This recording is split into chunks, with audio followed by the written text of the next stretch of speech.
Welcome back to the Journey Podcast. This is Emma Jackson. And that is Jose Escalera. Ooh, I like this. Hey, you ever thought, why is it so hard sometimes to scale your business or scale a business? Yes, I think about that literally all the time. Right now, because I have big plans. We have big plans.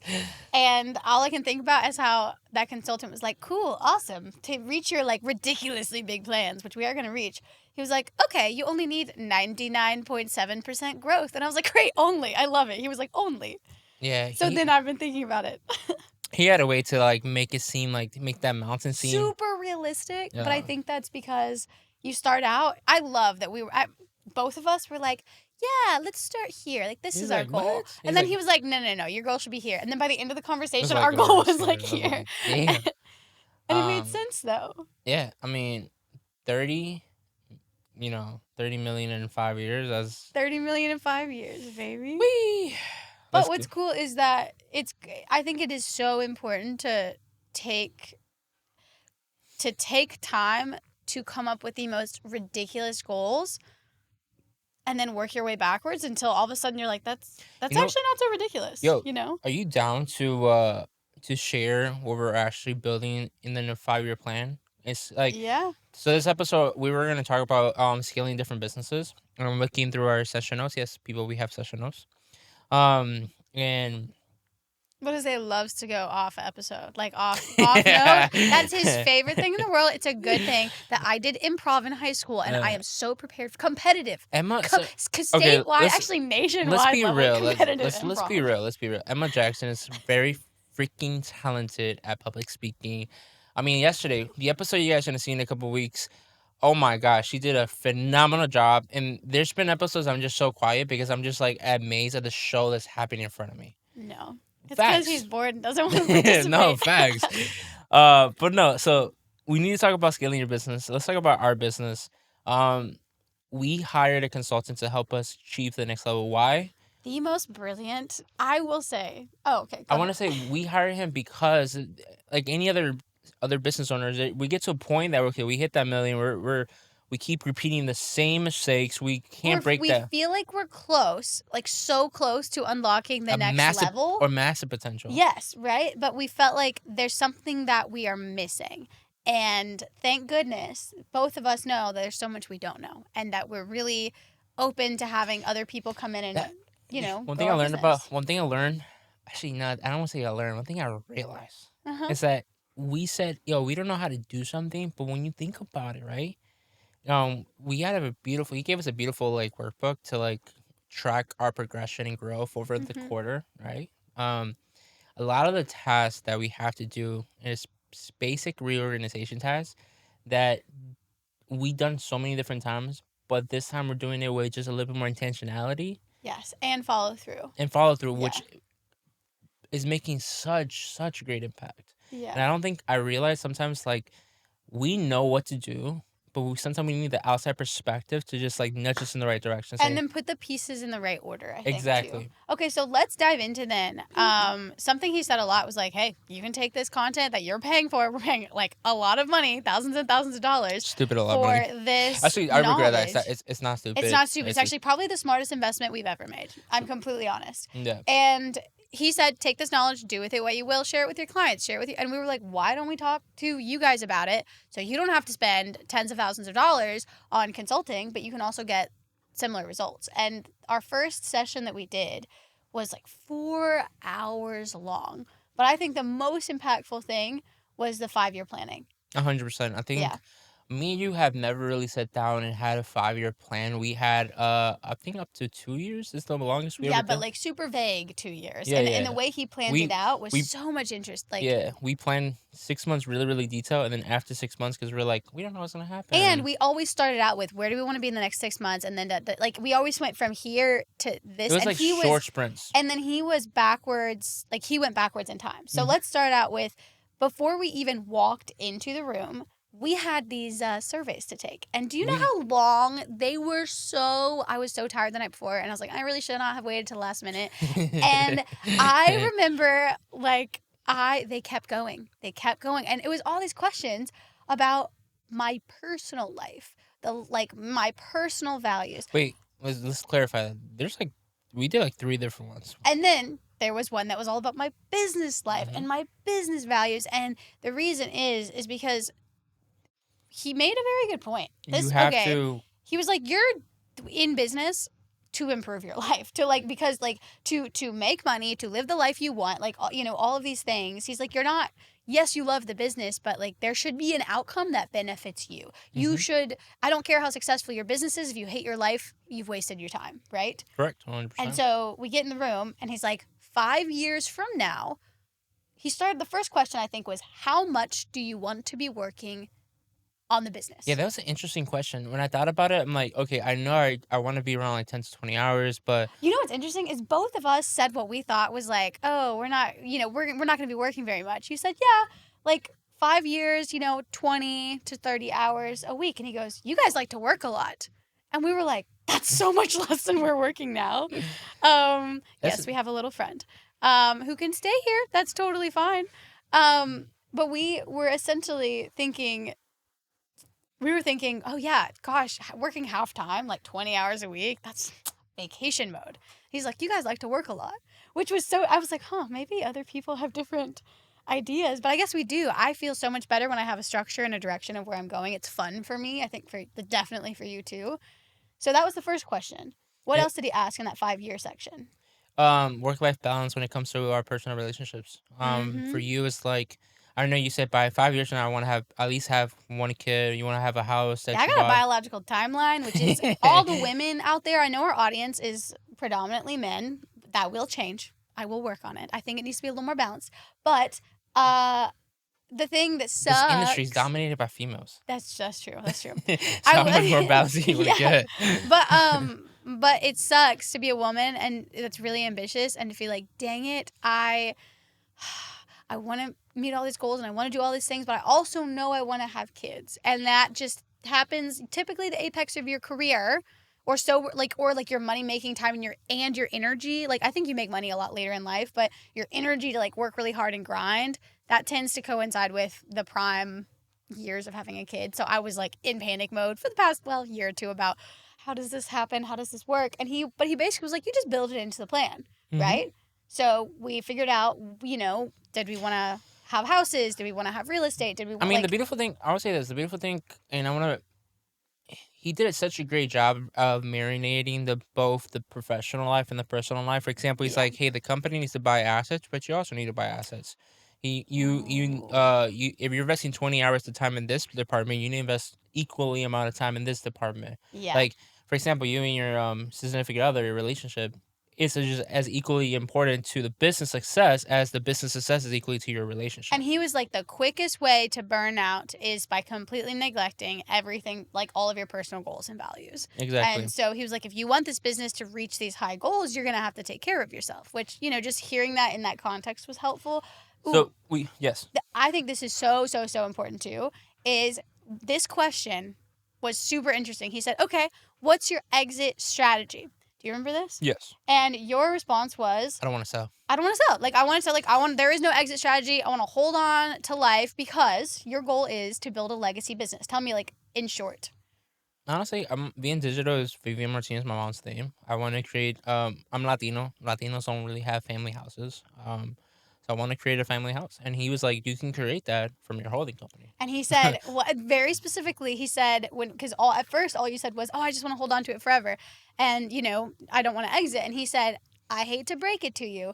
You either exit or you get too old and you die and the company goes away. He said, there are no generational businesses nowadays. That's just a myth. It just hardly ever happens. And if it does, he said, your kids are going to mess up the business. And it was, and he said it in the nicest way possible. And so when Jose was like, no, but these are my dreams and goals, he said, you do that from your holding company, but you have to set this company up. No matter how much you love it, you have to set the Idea Farm and VM Digital up. Well, not for sale. So what does that exit look like? And then he actually broke down numbers because you forget because you never even, a lot of times you don't think about an exit. And then when you think about it, you don't think about that, okay, say the business makes $20 million. You can give him a crash course evaluation of a business right now? Well, this is exactly kind of what he did for us. So he was like, okay, so say your business is worth $20 million, which actually would mean you make like a few $1,000,000 a year, whatever. We're not going to talk about valuation, but say you sell your business for $20 million. That's not $20 million in your pocket. First off, there's two of us. That's $10 million piece. Yeah, but then it's not $10 million because there are so many taxes and fees. And we did the math, and by the time it comes down, we would each get $6 million. Like $6 million each. And that's not nearly as much as it seems, and may or may not be enough to support your goals or all of the years of, of work that you put into it. But it was just breaking it down like that to see, you need to have an end goal in sight. And then he said, I love how passionate you are about this. No, I am, because it opened the doors so much. He said, you're, especially with business partners, he said you have to have an end goal in sight, and you both have to have an agreed upon number that you feel comfortable walking away from the table, right? So that when someone down the line, it may be earlier than you expect, if someone offers to buy your business, you're ready to sell. And you're both aligned. He said the worst possible thing is when one of you wants to take that deal and the other one doesn't. So making sure that your North Star, while we're right here, we have the same North Star, so that when that opportunity arises, we're actually able to make a decision that's in the best interest of both of us. Exactly. So that was the 5-year. And the cool thing about the 5 years, we gave a small number for revenue, right? Because we were just estimating, like, based off our current revenue, this is our revenue going to be. It's like, cool, so we're going to come back to that. He went to the 3-year mark. Okay, it's like, Emma, if you already have, by 5 years, you want, or a kid, means you have to get married by year 3. Jose, if you want that beach house, you need to be working at year 3 for this mark. We came up with those goals for year 3, and we went back to this year, like 2024. What are we going to accomplish this year? Oh, no, okay, so here's what was, and we basically had said, we had worked backwards, and we were just like, like year 3, like we were kind of already thinking, not even working backwards. We're like, if we get to, 20 million by year 5, then by year 3 we could do like 10 million. Yeah, that feels reasonable. And then we went back to like year 2, and it was like, okay, like we could do 3 million. He said, if you're going from 3 million to 10 million in a year, you better be going from more than 10 to 20 in 2 years. And it was just one of those. So yeah, and it was funny to us because we have never realized the leaps and bounds we have done in the last couple of years. Like we went from making X, then we. Because these numbers seem so big to us, like when you're talking about millions and then tens of millions. But he was like, "Oh, once you get to 10 million, it's so, Yeah, but like it was not even the money. He was highlighting like, hey, you've done this before. You have multiplied your business 3-4 times already, right? Yes. You already have the systems in place, and you have a system in place. You can keep that growth up, and then all of a sudden those numbers seem exponentially larger, but that growth metric hasn't changed. Exactly. So it feels doable. So that being stated. I think the biggest takeaway from that whole experience, to scaling our business, it's 2-factor for us. Number 1 is creating an independent team. My personal opinion. 2, creating a system of accountability for that independent team. Okay, yes. So we did our 5-year plan. We have our monetary goals. We have our personal goals. And then he starts to dig into specifically like in each section. Well, actually, he started, I think, in year 3 and then to year 1 because it was 5 years a little too much out. But he basically said, what do you need to make this happen? So if we want to work less on the business, if we want to, and my year 3, for example, was traveling to international conferences, doing more public speaking engagements. Jose's was, getting involved in different kinds of business, like all sorts of cool stuff, right? Was that? Oh, yeah. Mergers and acquisitions, M&A.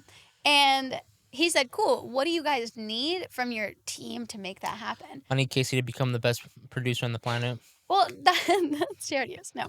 That's where we came to those values or those qualities. So having an independent team, making sure that we are not linchpins in the business. Yeah, I want to highlight that. Listen, at the end of the day, to scale the business, the biggest obstacle that's going to be presented to you for scaling that business is yourself as the owner. Yeah, I have noticed that a lot. For example, like we get so stuck in our ways. Like this is how it's always been done. I know best. All those metrics, like I would say even from your peers. When I say peers, the people surround you, like my friends don't understand I'm a business owner. Or they know I'm a business owner, but they don't understand my challenges. My friend sees like, hey, my job, I have to do this. but they don't realize as business owners, we wear two hats. We wear the employee hat, we wear the business partner hat. Something that I think was super helpful, an exercise that the consultant had us do, was track our time for a week and then A time audit. highlight not just how much time you're spending on things, but specifically how much time are you spending in the business and how much time are you spending on the business. Because, for example, I think the biggest thing stopping me from helping to grow the business was that I have been focused on the inside the business work. So working with clients, working with their team members, working on the day-to-day instead of looking ahead to the future. And it's really, really hard to look into the future, to build the business, right? To work on the business when you are working in the business. And so he basically said that you need to have serious dedicated time, both of you. Right now, as you scale, you kind of may have to work in and on the business. You have to have that employee hat, right? And the business owner hat. But the more you scale, you're going to have to become the on the business person, not the in the business person. And then one thing I would love to say is that right now we have that mentality. We have to be in the business, but 3 years from now, that mentality has to be out the door. Oh yeah, he said by year 3, like, yeah, you're on the business entirely. Yeah. For example, for you, you want to be more growth strategies and new business acquisitions, right? Yeah. So you're more like on a whole different department. You're more external, trying to make partnerships, trying to bring And the everything is for the future, right? So we're planting seeds that are going to flourish in the future. And we have then at that point like a super capable team to manage all of the day-to-day that might happen. Casey be the big boss. She'd be like, no, but honestly, I think what I was trying to say is that for growth, that self realization that sometimes you do have to take the L, understand that, like, we're talking about the episode we just had, the trials and tribulations, the growth, the pain, suffering. For the first like 3 years of any business, and you're trying to scale that, right? I think understanding that the people around you that don't understand that you're wearing two hats, they're trying to compare your workload to their personal workload because in their job it's 9 to 5, they clock in, clock out.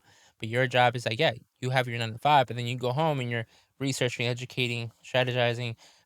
For us, it's more. I think for business owners, I'm not saying that employees don't do this. For a business owner, there's a part of self development that has to be maintained. For example, our knowledge level on any particular subject can't just stay stagnated. We have to continue elevating that for two major reasons. One, overall revenue for the business, and two, overall team development, right? Yeah. So each department, like for example, I know how to edit, but if you put Casey and myself editing wise, she will kick my ass. But you put me and Casey in a conversation about an editing project, I can hold my own. We have an intelligent conversation. And you're continuing to educate yourself on new techniques, different ways, so that you're coming in and being like, hey, there might be a way we can do this better. Can you take a look at this? Yeah. One example of that is like we have we're flirting with switching our editing software, and I was like, hey, listen, I don't really know the editing software. Let's do an experiment. You give me your feedback, and I'll look into a couple things so we can have a more educated conversation. Also, understanding the capabilities of like letting people run with ideas, and understanding that you can't be the one always controlling that. And especially in the beginning of a business, you feel like you have to control it because you're the one developing the systems and operations, SOPs, KPIs. But realizing by the year 2, year 3, your team members know more than you. Okay, something that has been in my mind a lot since we're talking about the consultant, scaling our business, 5-year plan, all of that is that's been weighing heavily on my mind is In your mind or your heart? both. Is having the importance of having perspective and the role that experience and perspective plays in your ability to be a successful business owner. The beautiful thing is, I think me and you always showing the characteristics over the years to know we need an outside perspective to help us grow. Well, I guess the point that I was trying to make was that I just now feel I'm 27 and I have 28. been I'm not 28, I'm 27 and I have been in the business world for about 5 years now. And I never, ever before that had anything to do with business. It was nonprofit, policy, government, that kind of thing. So it was a huge change. And I did not have a traditional corporate job. And at first I was like, heck yeah, corporate sucks, you know? Like I'm so glad I'm creative. I'm an entrepreneur.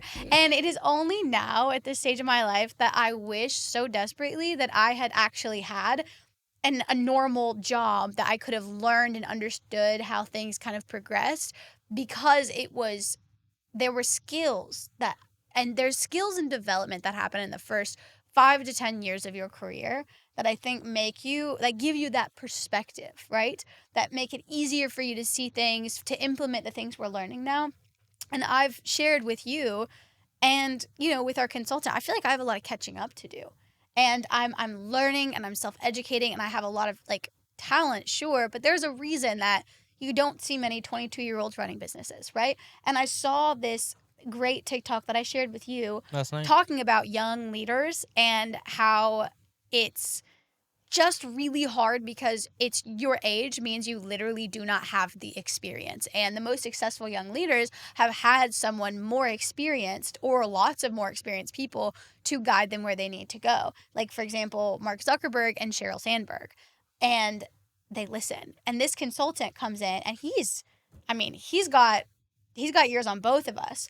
And I heard someone recently that said you should not hire, if you're going to have a consultant run, to scale your business, they need to be at least twice your age, He is literally twice our age. And to have that much, No, experience. He's not twice our age. He's Twice close. my age. He's twice your age. He's twice my age. And, but what that does is he has this long, illustrious career, and he has seen what's worked and what hasn't, and this and that, and then is able to identify so much faster than we could. So he adds that experience element, at least for me. Do you feel like me having that corporate experience helped? Oh yeah, we've talked about this. How I will call myself out. I am a brilliant creative. Give me UX UI or writing or websites or talking or any of that. Yes, but if Jose's like, build me an SOP, at the very beginning, I was like, cool. And I wrote it out. And he was like, yeah, but you missed all of the detail, And when you've never done something like that, when you've never really experienced it for yourself or understand how management structures work or check-in meetings, or you had to fire people, you had to hire people, you got to go through so many different things throughout your kind of corporate journey that I had never experienced. I was doing for the first time. So you had a lot of perspective. What's one advice you give people from your perspective? Interesting. About what? Because so you started business. I remember your age was like 24. No, I was 22 when I took over my dad's business. Yeah, so 22. You're 27. You got 5 years now. If you can go back to your 22s, what's one piece of advice you would give other than hire a consultant? That it's okay. That's not some. I see the emotions coming out of you. No, that you don't have to know everything. In fact, you should not know everything at your age.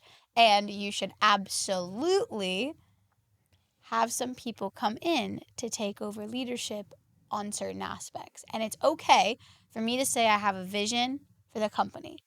I'm really good at aligning the brand or the delivery or whatever, but I need help with X or Y, and genuinely let those people come in and do their jobs and just make sure that we're staying true to the vision and the mission. And I wasn't comfortable with that yet because I thought it questioned my ability as a leader. And as I've gotten older, I have realized that truly the best leaders, and you've in part taught me this, they step aside and they can let other people take the lead when it's areas that they're deficient in or just need to learn in. And once again, the overall theme being that is normal. There is never going to be a point in your life in which you know everything unless you're the Buddha. How else you learn? Come on. I think it's just that mentality of when you are 22 and you want to take on the, and you believe you're so capable, you're so confident, and the whole old people, they don't know what's new. There's such a perspective of oh yeah, they have been around the block, and yes, there's new technology, and yes, there's new trends and all of that, and you're really, as a young person, you're really attuned to seeing the trends, to seeing the energy and what's happening. But we also exist in cycles, and people who've been around for longer have just seen those cycles happen, and they can absolutely help. So it's just the listen to other people. Facts. If you think about cycles, right? Last comment. I promise, guys. Last comment would be is there was a great video. I love economy, right? I like money. The pattern of Bitcoin the last 10 years and the cycles of the growth and the dip, people are calculating so well nowadays because it's repeatable. It's consistency. The fashion cycles over the years coming, the baggy style. Back when I was a teenager, now it's coming back in style. It's a little bit different than when I was a kid. No tall But you tees. You recognize it. recognize it. Yeah. Same thing with business. We have our ups and downs. We have our, I think it's called 5 year success cycle in business. Um, and there's a stage of like development, growth, implementation, execution, and it kind of goes right back, right? It's like a full. In the army, there's a deployment cycle, right? You have your training cycle, then you have your education, training, deployment. I forgot the whole cycle, but there's always somebody that can help you recognize that. And at a young age, I think for me, is be honest with you, I think it wasn't letting myself be educated by older people. It was more like I always thought old people were so slow and they couldn't move fast enough. Well, that's the thing. Yeah, I came from, so I was like, yeah. They're not in touch with like I need to move 100 miles an hour. And There's the a reason reality is, they're probably moving slow because they're like, I see all those steps you're about to make, those mistakes. And the one thing is like the slower you move in business, sometimes the faster you execute. Does that make sense? And I think that's so true. It's like we see it when we're young at 22, 23 years old. We see like this person is moving so slow. But the reality is like I'm cutting out 17 different steps that you have to go through by just taking a second, pausing, making one pivotal change, and just doing nothing and let the market correct itself. Yeah, that's wisdom. Well, guys, this has been another great episode of the Journey Podcast. If you like content like this, follow Emma Jackson because she's going to be a public speaker conquering the world one day. I'm going to be an internal little, what's turtles that kind of go into their shell, like hermit? Okay, no, follow us on the journey. Follow along at our journey, and we want to highlight yours. So if you think you have a great story worth telling, and especially if you're in Houston, comment down below. We'd love to hear from you.